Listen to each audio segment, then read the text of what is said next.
Yeah, hi there. These comments are for, I'm going to use your initials AA, and I am Michael, the founder, owner, and the materials writer for all of your lessons app, the 7-step system to pass the TOEFL IBT. And you completed integrated writing practice test number 1. So let's take a look at what you wrote. First of all, your word length looks pretty good. So you're at 175 words. Let's take a look at the introduction. So the reading passage is encouraging employees to attend more meetings and read more, while the lecture suggests limiting these meetings and read only what is important. Okay, so you're almost there. But if you mention attending meetings and then reading documents, you also have to mention the third point in the reading, which is to bypass the steps in the writing process. So you left out, I think, one of the important points in the reading. So to give you an idea of what I'm talking about, I'll show you an introduction that does exactly what you need to do here.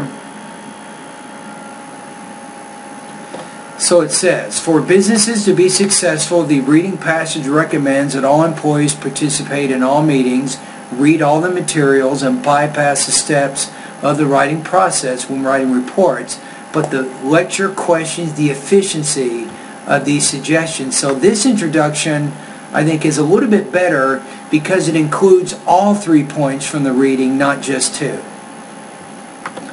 Alright, so let's keep going. You say, according to the reading passage, the writer suggests the employees should attend as many meetings as possible to keep updated with the latest technologies.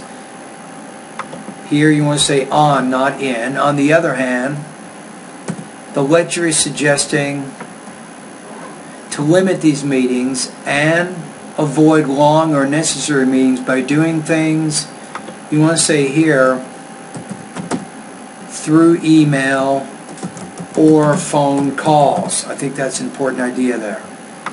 So you have, in addition, the writer prefers the employees should read all supplementary materials to perform better at their jobs, while the lecturer disagrees with that by suggesting not to waste the employees' time with unnecessary materials and states that they only need to focus on, I would say here, on big ideas. If you say big ideas, that already means what is important.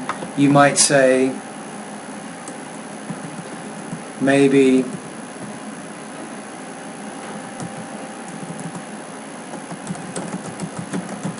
you could probably say something like that, not minor details.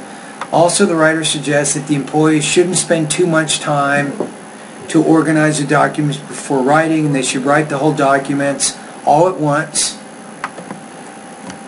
On the other hand, the lecturer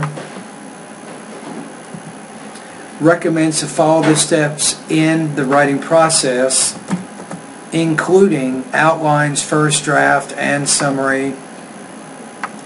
Here's where you run into some trouble too, is I think that you are missing some of the important information. So what does it actually say according to the lecture?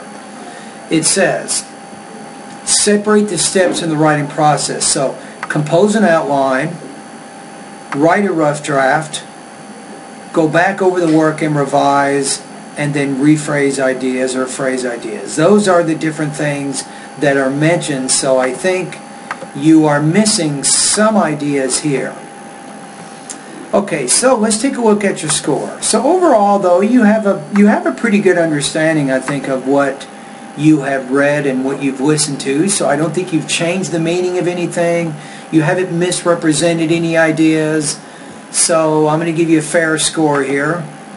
So let's take a look at the rubrics here. I think you'll score in the 3 range. So your response conveys an incomplete, inaccurate, or imprecise connection of ideas. Your responses omit at least one major point.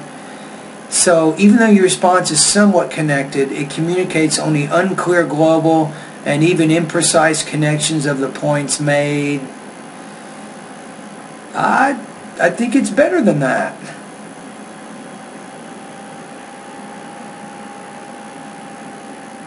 Okay, so I think according to the rubrics here, I'm going to put you here. 4.0 out of 5 or 25 points out of 30. So you have some minor omission or inaccuracy or vagueness, I think, with what you're saying, but for the most part, you have a complete, accurate response to the question. Alright, so for the purposes of our class, if we take a look at the syllabus, so I just gave you 4.0 out of 5 or 88% on this assignment.